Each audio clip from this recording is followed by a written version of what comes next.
The Auburn Tigers travel to College Station in need of a big-time SEC win. Can they pull off the upset? Let's discuss it on this edition of the Uptempo Podcast.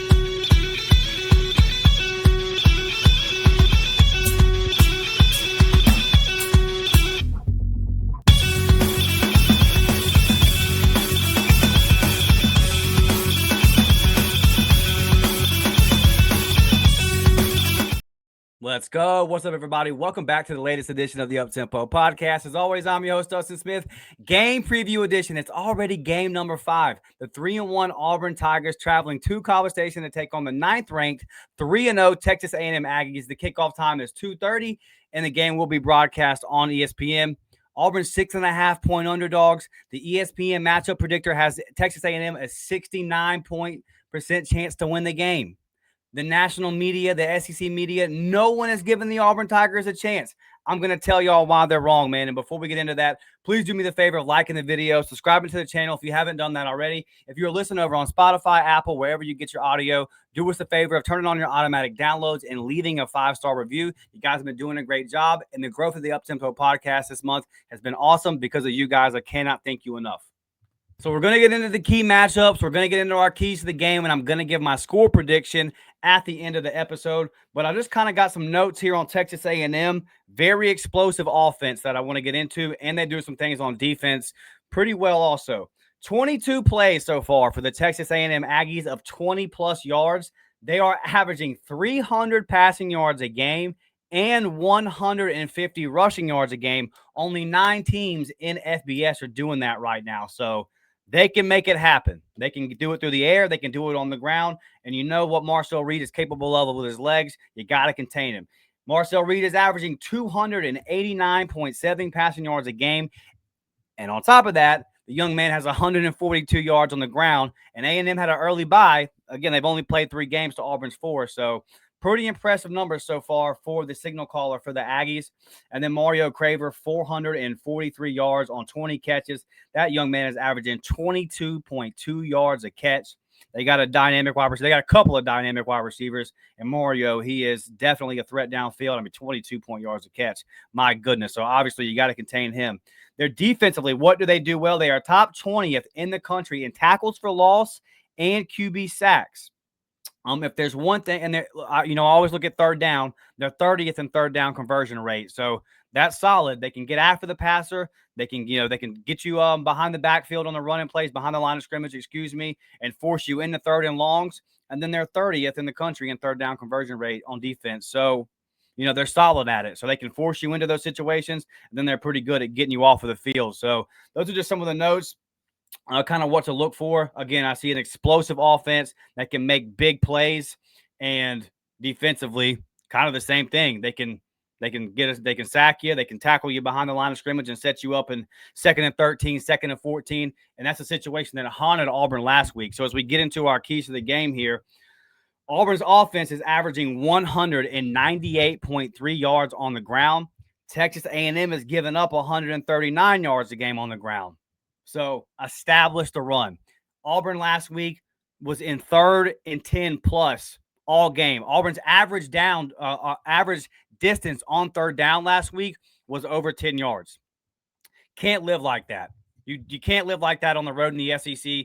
You damn sure can't expect to do it 2 weeks in a row and be able to come out with a win. So if Auburn has got to be able to run the ball on 1st and 2nd down, stay out of those 3rd and longs, and really, this is a matchup that I like a lot for Auburn. I think Auburn will be able to run the football on Texas A&M. So if you're Auburn, I think Jeremiah Cobb has proven himself as RB1. Let's make sure that he gets, 12 to 15 carries. Let's find ways to get him the ball. And don't be scared to use DeMario Austin either. I think the game plan, at least starting out, needs to look like that Baylor game. Now, A&M has the personnel to force Auburn to do different things. They're not going to sit in the too high safety look like Dave Aranda did all night and just let Auburn run the football down their throat.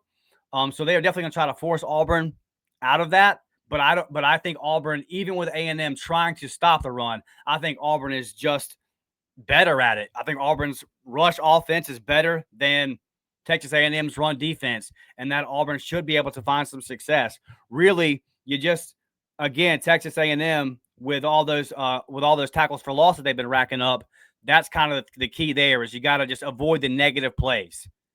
You got to avoid the negative plays as much as possible. They're going to get theirs. They've got talent down there on that D-line. But I think over the course of 4 quarters, I like Auburn's run game compared to Texas A&M's run defense. And I think that Auburn can find success in it. I think Auburn can find some success in it early. And then I think as the game wears on, I think Auburn has the ability to lean on the Aggies. But that's what Auburn's got to do. Auburn's got to stay out of obvious passing downs, the 3rd and 8s, 3rd and 9s, because on the road in College Station, it's not going to be good. And you saw that last week. Now we're all hoping that there's some adjustments made. Jackson's able to get the ball out a little bit quicker. Maybe there's some drag routes or some quick slants or something like that to kind of help him out. But you can't be in that 3rd and 10 consistently like Auburn was last week. And I like the matchup for Auburn in this one. I think that Auburn matches up well. They're all offensively with that Texas A&M defense. I think Auburn has they'll be able to attack. And I think Auburn's going to be able to do what they want to do on the ground for the most part. And then obviously the second part of that is when A&M puts that extra man in the box, and your opportunities for Cam Coleman, your opportunities for your Eric Singletons, and now with the news that Horatio Fields has broke his foot and is out for the season, Perry Thompson time, right? Perry Thompson's got to step up. He's going to get a lot more reps. So, and tough loss for Auburn with losing Horatio Fields. But you're going to have those opportunities the same way you had those opportunities last week. You hit on a couple, but you left a couple of big ones on the table, right? Cam Coleman stopped on one route when he shouldn't have stopped. Jackson missed him in the end zone on another one. You're going to have those opportunities again this week. You got to take advantage of them. Establish the run early. And look, I think this Texas A&M defense, I think they give up big plays. I think that they'll give up the big play. So if it's there, you got to make that throw. You got to run through that route. You got to catch that football. The plays are going to be there. In the same way they were there versus Oklahoma last week, I think there's going to be more. Again, I said it a million times last week that I believe that Oklahoma defense was the best that Auburn was going to face all year.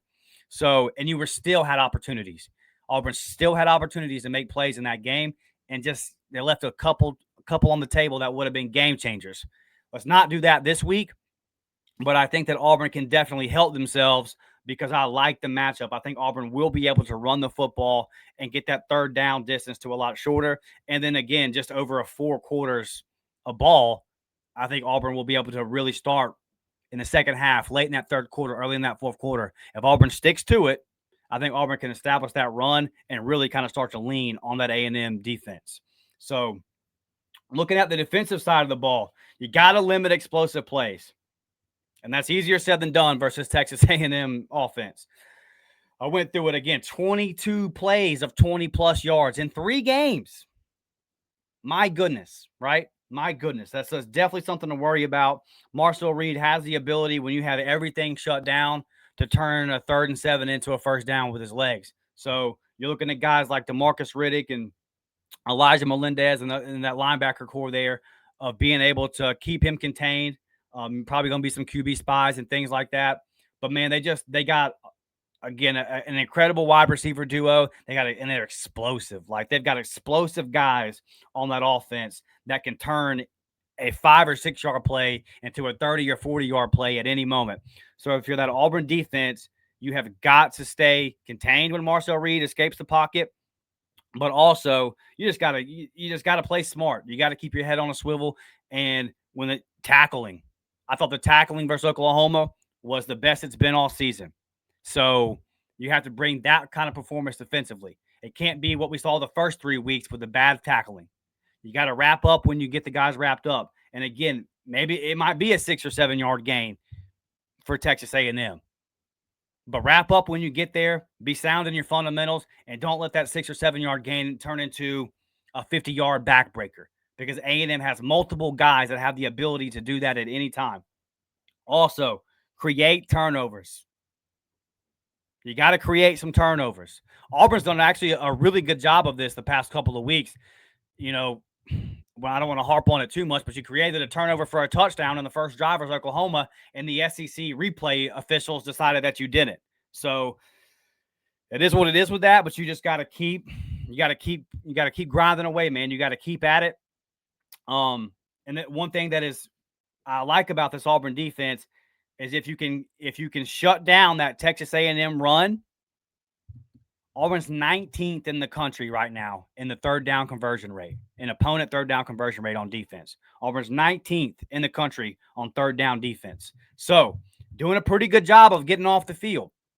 And I know in that Baylor game and then some in that South Alabama game, we were like, what in the world? But overall, man, this Auburn defense has done a good job.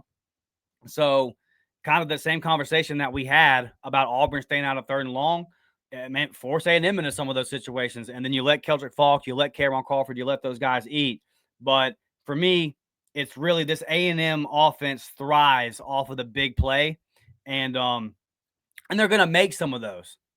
This is also going to be a very mental game for Auburn. They're going to make some of those big plays. It is what it is. They got the weapons to do it. If you're Auburn, when they make that big play and they get into the red zone, you just got to bow up and force them into a field goal, right? That's my third key to the game here is the mental for Auburn.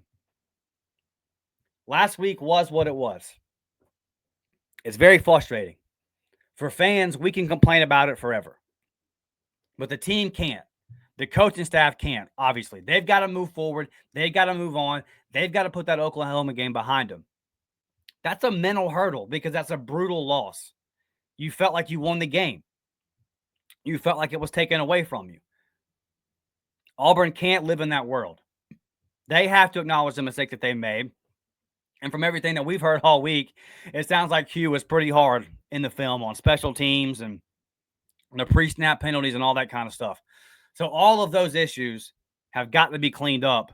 But you can't let one loss turn into two losses, right? You can't get beat twice. That's the old adage in football. You can't let one bad loss turn around and hit you again the next week. You got to move on. So the senior leaders of this team, the Connor Lews, the Keldrick Falk, those guys have got to make sure that they have their football team focused on the task at hand. Because this is an important game for Auburn. You don't want to drop two SEC games, your first two SEC games, starting off 0-2 in the conference and then going into a bye week where you have Georgia coming in next. This is an important game for Auburn. So you just have to focus in, lock in on this game. And then I think it's going to be another seesaw game. I think it's going to be a back and forth type game. I think Auburn is going – I'm surprised at the under. I would definitely take the over.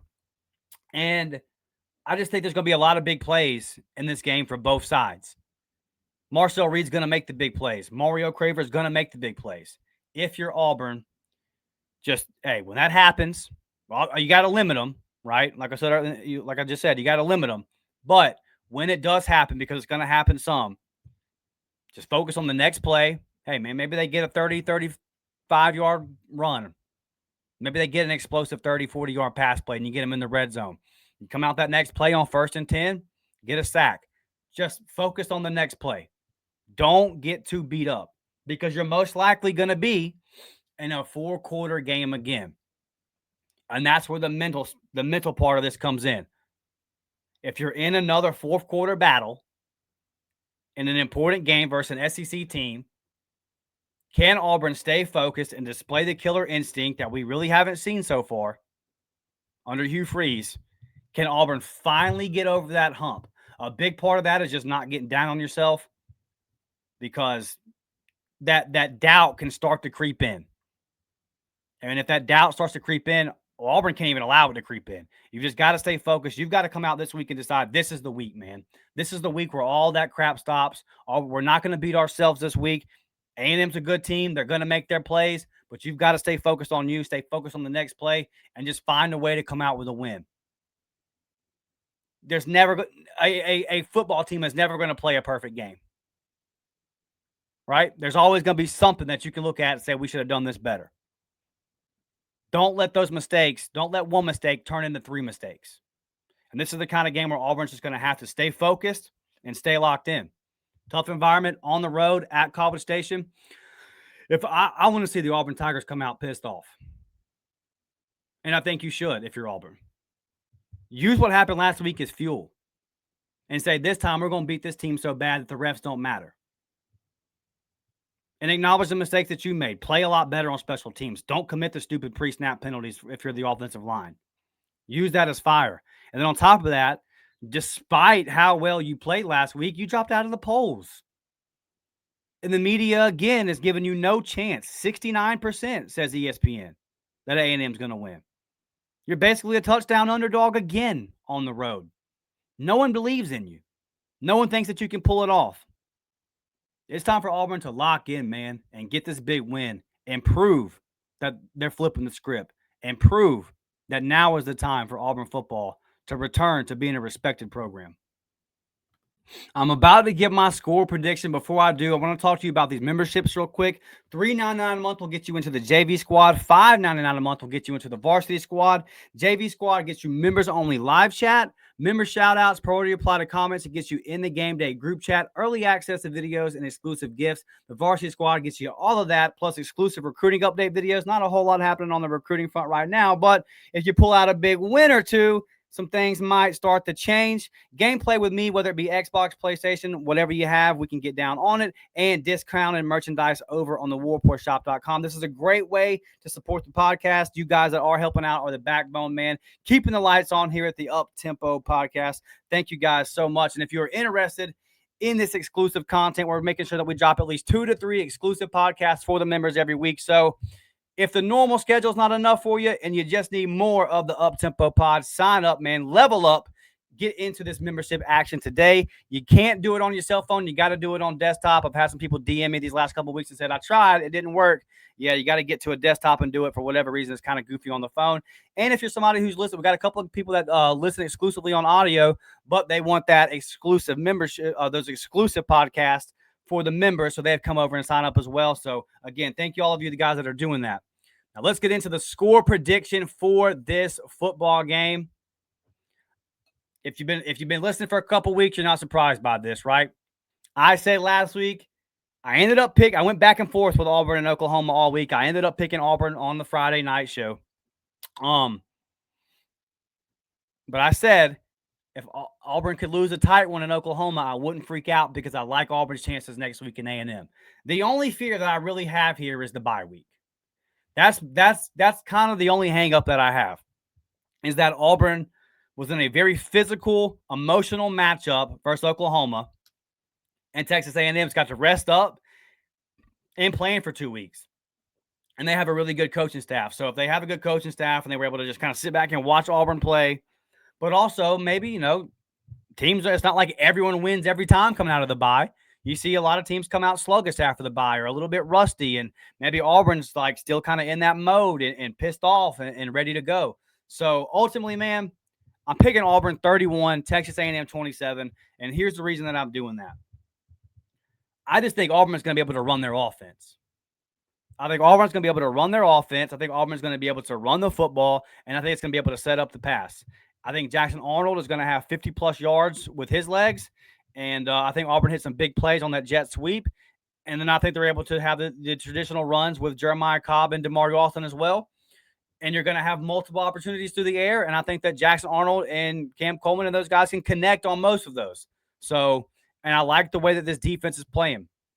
27's not the kind of a big number. You don't want to give up 27 defensively, but I just have a lot of respect for Reed. I have a lot of respect for this Texas A&M offense. They're going to make big plays. So obviously I've got A&M kicking a couple field goals here with scoring 27, right? I think that they're going to make their plays. I think that they're going to move the football, but I think this Auburn defense is going to bow up in the red zone. And look, I think it's going to be another close game in the second half.